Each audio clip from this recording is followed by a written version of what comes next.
The air hung heavy with unspoken words. I'd seen the signs, felt the distance growing, but the finality of it still hit me like a punch to the gut.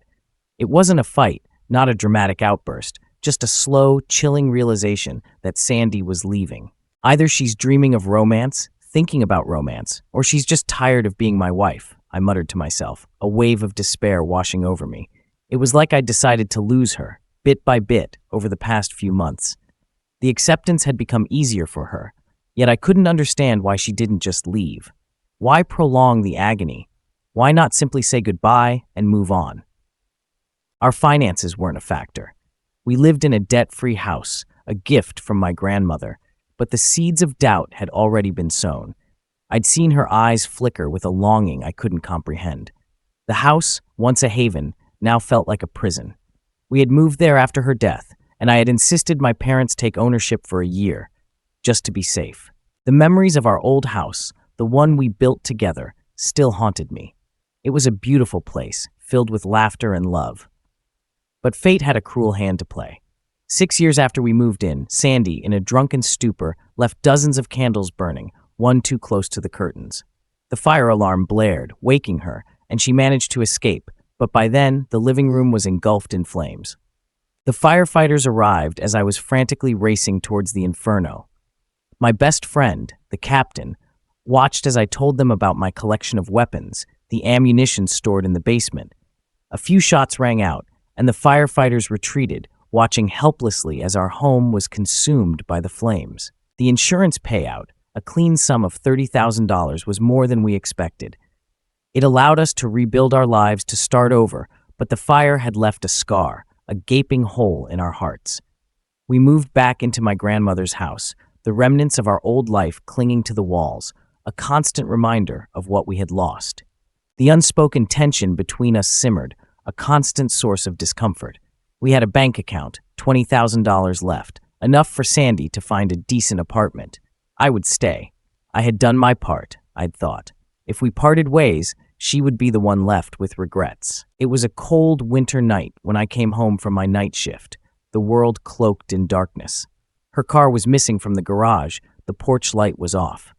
An unsettling feeling coiled in my stomach as I entered the house, calling out her name. Silence. I found her in the bedroom, bathed in the glow of the vanity mirror, applying makeup. An LBD, not the one I was used to, clung to her body, a new, daring dress with a higher hem and a lower neckline. I watched, my heart pounding, as she ignored me, focusing on her reflection. "Are we going somewhere?" I asked, my voice cracking slightly. "No, it's just me. I have an appointment." She was waiting for me to explode, to lash out in anger, but it didn't come. I just stared, my gaze locked on her, until the silence became unbearable. She started to fidget, her nervousness palpable. "Did you hear me? I have an appointment.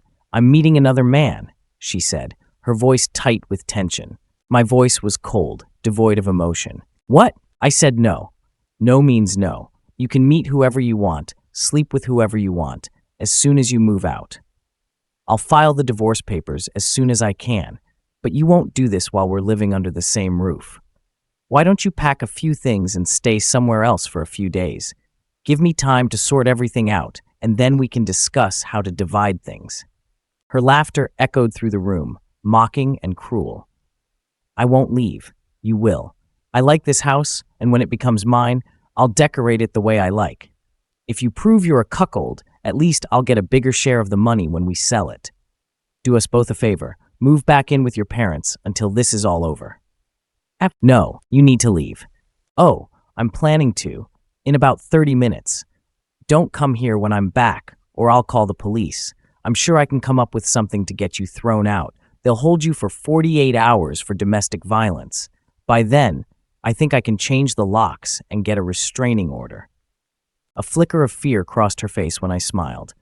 "Whatever you think, don't do it. I'm serious, Henry. This is final. You're overstepping now. Life is tough, and then it gets tougher. And now, if you'll excuse me, I need to sort out this lipstick.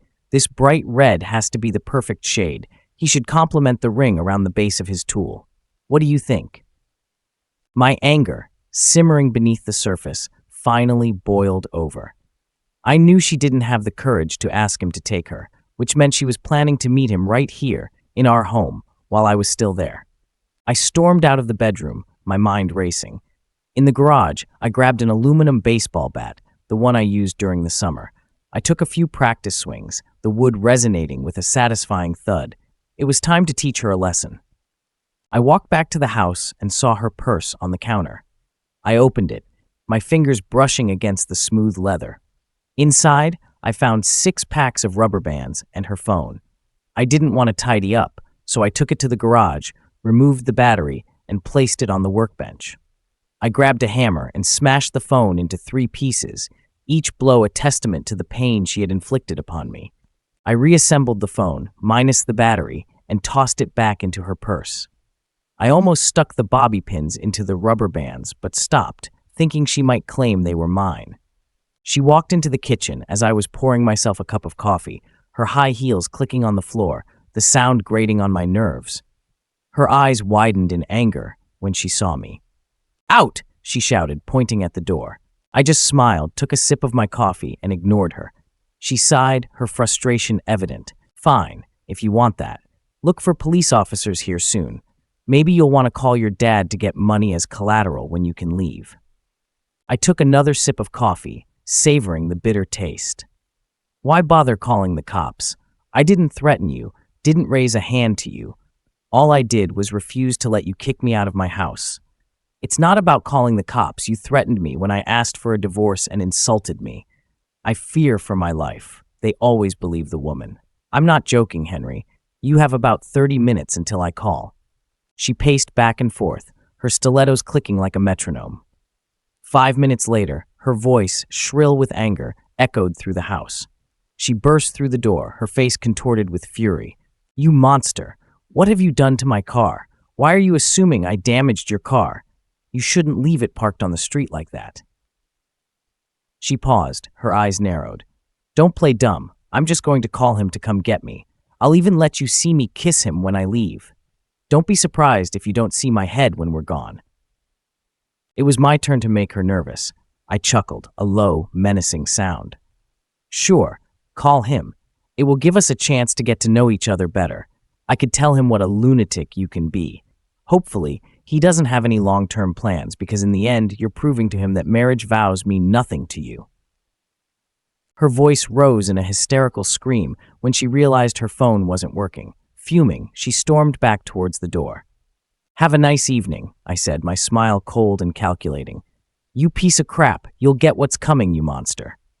I could still hear her yelling as she walked down the street. I watched as she banged on the first door, her pleas for help ignored. She repeated this act, desperate for anyone to open their door, but no one responded. It was a twisted form of justice, her own desperation turning against her. "Thank you, Mom." I called her, knowing she would come to the phone, and she, in turn, called all the neighbors. I was well known and well liked in the neighborhood, but Sandy, not so much. It was the perfect storm of manipulation, a plan I had meticulously crafted. It took the police about 20 minutes to arrive, and I knew one of the officers, Heather, a girl I had gone to high school with. I invited them in, offering them coffee. They seemed nervous, their eyes scanning the room. "Let me guess, you're here about a domestic disturbance call. See broken furniture? See scratches on the door frames? Torn clothing?" I asked, a mocking tone in my voice. They nodded, their faces grim. "She said you threatened her, Henry. Said you were going to ruin her life when she told you she was leaving." "I'm sorry, Henry, but the law is clear. We have to arrest you," the female officer said, her voice devoid of sympathy. "God, this sounds serious. How serious is making false accusations?" The male officer spoke up. "If you have any evidence of this, now would be the time to show us." I pulled out my phone, the one I had kept hidden in my pocket, and played the recording of Sandy's threats. The officers frowned, their expressions shifting from suspicion to disbelief. "Well then, that gives you a lot of options, Henry. Giving false testimony isn't in your hands. It depends on us. However, you can use the video to get a restraining order. You can clearly hear her saying, 'You'll get yours,' a clear threat if we've ever heard one. Looks like you guys don't need to be in close proximity to each other right now. You can file the application tomorrow and use our names as evidence. In the meantime, if you have any way to secure the house so she can't return, that might be a good idea. If she does come back, give us a call. And Henry, I remember how sweet you can be when someone wrongs you. So let's not go there, okay? Let this go to court and be done with. Do you hear what I'm saying? Yes, ma'am, Sergeant, I said, my voice respectful. Sweet cheeks. Oops, sorry. I know no one has called you that since middle school, especially since you started carrying a gun. Old habits, you know? You can't hide it under this uniform. You're still a world-class beauty from behind. Whoever is in your life right now is lucky, Heather. She blushed, a faint pink spreading across her cheeks. It seems I suddenly have the ability to annoy any woman I come into contact with. The male officer grinned. Sweet cheeks, huh? You're right. She's a world-class beauty from behind. But no one will see that now. She just went through a terrible divorce. You're not the only one with a spouse who wants to date. Please don't make us come back tonight. They didn't need to come back, I said, a mischievous glint in my eyes. While I was talking to the police, my loving wife slipped into the garage with a brilliant idea to take my car. The downside of this plan was that she had left her keys on the kitchen table and couldn't get in with the police, and then she saw them. I paused, letting the suspense hang in the air. I always kept a set of monster keys on the workbench. That's what she called it when she saw it for the first time. It was an old but in perfect condition, full-size four-wheel drive suburban car from 1989. I think you could fit both of our other cars in it. We only used it when I needed to tow something with my trailer, towed a friend's pontoon for fishing 2 or 3 times in the summer, and as a snowmobile. If you were attentive, you would never get stuck. The officers exchanged confused glances. What she didn't account for was that I disconnected the garage opener chain, just in case this happened, and to not let her in. She started the beast. The sound was incredibly loud in the small space. Hit the garage opener button and waited until she thought it had risen, then released the clutch, thinking to leave as quickly as possible. She should have turned on the light, otherwise she would have seen that the garage wasn't opening. The garage door couldn't compare to the power of the 454 or the pull of the beast's low gear. She flew backward on the sound of scraping sheet metal, right into the front of the police car. She had enough momentum to push the car back several feet, causing significant damage to the front. Heather reached for the car door as the beast burst out of the garage. Another 5 seconds, and everything could have ended very badly. Her partner wasn't as lucky. He had opened the door and was about to get in when she crashed into the patrol car, knocking the door down about 10 feet down the driveway. Heather had red hair, and I knew well that her personality matched her hair. While I rushed upstairs to check on Officer Jones, she was pulling my loving wife out of the beast by her hair, shouting the whole time, "Get on the ground, you beast! Now!" My loving wife, by the way, Ginger, if anyone cares about her name, was significantly out of sorts and only groaning. Once they got handcuffs on her, Heather rushed to her car and turned on the radio. "Officer down! Officer down! Send help to 411. Elm Drive immediately." Officer Jones was unconscious. Most of the impact was on his face, and it was quite clear that his nose was broken. I carefully cradled his head in case of spinal injuries so that he wouldn't choke on his own blood. I must have held his head for about 20 minutes before the first ambulance arrived. 10 minutes later, it looked like a police gathering. All the on-duty officers were there. Heather went to the hospital with Officer Jones since her car was out of commission after giving her statement to the investigator and directing him to me. Ginger also got a free ride in the ambulance because she had bruises, several injuries from the airbag, and a pretty good bump. I repeated all of this 4 times before they were satisfied. Being a small town, I knew a few more police officers, including the chief, who was my friend's father. He was our baseball coach when we were in high school. Any news about Officer Jones, coach? No matter what rank he held, he would always be a coach to me. Nothing definite, Henry. However, it doesn't look too bad right now. They'll know more once they do an MRI and X-rays. I thanked him and was about to leave when he called out to me. "Just so you know, your wife seems to be okay if the accusation of everything we're charging her with can be called lovely. How can you accuse her of gross stupidity? Here are the consequences." Ginger bailed out, went to the bank, and withdrew $19,000, leaving me $1,000. She needed the money to get her parents' bail back and hire a good lawyer. I still had a restraining order in place, so we talked through our lawyers. Our first meeting was extremely unfortunate for her. My parents and my lawyer were with me because their investment was related to the case. The lawyer listed her demands.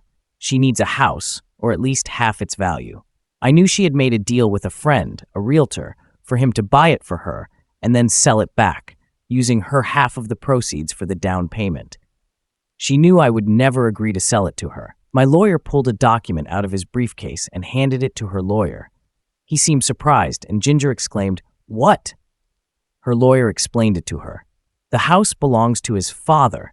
His name is nowhere in the documents. You cannot claim half of what doesn't belong to you.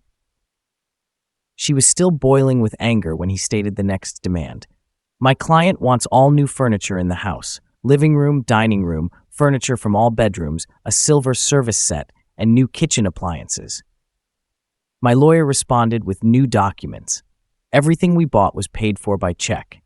From my father's account, we would pick something out.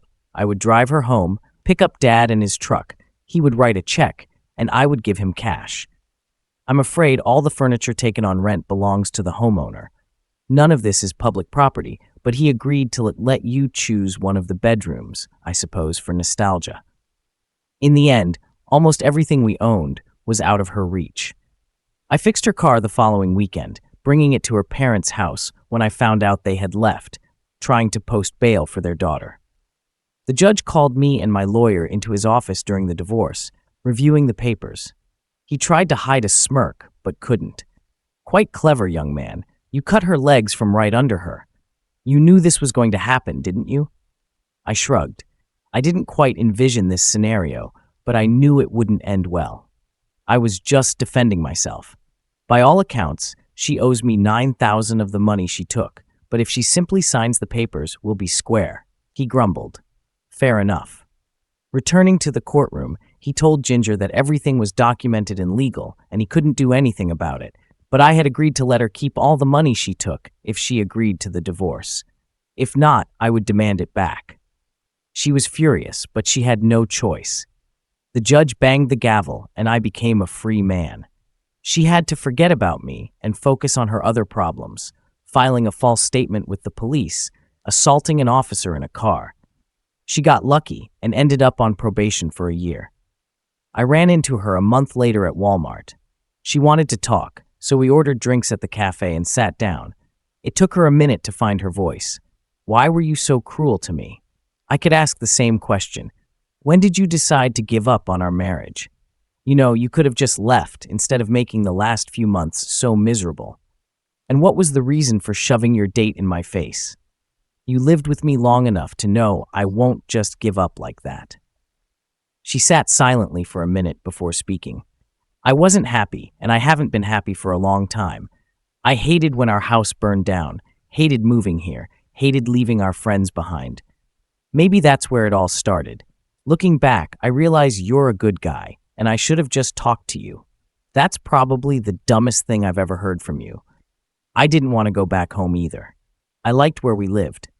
If you had given me even the slightest hint that you wanted to stay, we could have taken the insurance money and bought something else. Even after we moved, we could have still gone back. I think maybe that was part of it, but the truth was you wanted out. Why all the song and dance in the end? I know it wasn't solely your fault, but I blamed you for everything.